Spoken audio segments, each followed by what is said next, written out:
যেদিনই কোথাও ঘুরতে যাওয়ার প্ল্যান করি সেদিনই মেঘটা আচমকা ধরে যায়। আচ্ছা, এর সাথে কি আমার কোনো শত্রুতা আছে? বুঝি না বাবা। কালকে বিকালে এতই ঝড় হয়েছে যে আমাদের পেঁপে গাছটা যেটুকু বাকি ছিল সেটাও ভেঙে গেছে, আর ভেঙে পড়েছে লেবু গাছটার উপরে। মনে হচ্ছে লেবু গাছটাও এর সাথে ভেঙে যাবে। এটাকে তোলার কিছু একটা ব্যবস্থা করতে হবে, নাহলে লেবুগুলো তো সব গেল।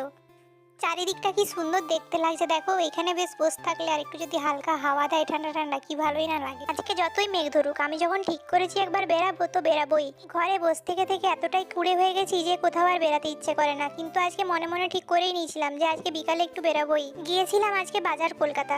আমাদের এখানে নতুন এটা ওপেন হয়েছে। আমি বাদে মনে হয় সবাই এখানে চলে এসছে, আমি মনে হয় এতদিন পর গেলাম। প্রথম যেদিন নামটা শুনেছিলাম সেদিন মনে হচ্ছিল কোনো শপিং মল টাইপের, কিন্তু আজকে গিয়ে দেখি এ তো পুরো মেলার মতো। মেলাতে যেরকম আমরা জিনিস কিনি ওই ধরনেরই কিছুটা জিনিস পাওয়া যাচ্ছিল, আর শপিং মলে যেমন আমরা নিজেরা বেছে বেছে নিই সেরকম সিস্টেমটাও ছিল। দুটো মিক্সড করে হয়তো কিছু একটা করতে চেয়েছিল। সিস্টেমটা খুব ভালো, একই ছাদের তলায় সমস্ত রকমের জিনিসেরা রেখেছিল, আর জিনিসের দামও প্রচুরই কম। আমার মা মোটামুটি যেই দোকানেই যাক বাসন দেখতে পেলে মোটামুটি সেই জায়গাটা থেকে আর নড়বে না।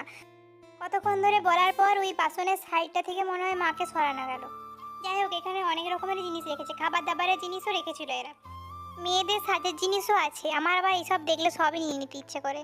তারপর বেরিয়ে একটা আইসক্রিম কিনে নিয়ে ধরি ঘর যাওয়ার পথ। আজকে রাস্তায় তুলনামূলকভাবে লোকজন কম, মনে হয় গাজন আছে তো তাই সবাই বাবার মন্দিরে গেছে।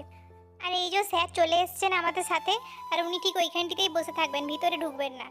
এই ছোটোখাটো কয়েকটা জিনিস কিনে নিয়ে এসেছি। আমি নিজের জন্য একটা কানেরও কিনেছি, কানেরটা খুব সুন্দর দেখতে লাগছিল, আর দামটাও কম, মাত্র 20 টাকা। আজকের ভিডিওটা তাহলে এখানেই শেষ করলাম। যদি ভিডিওটা ভালো লেগে থাকে চ্যানেলটা সাবস্ক্রাইব করে দিও। বা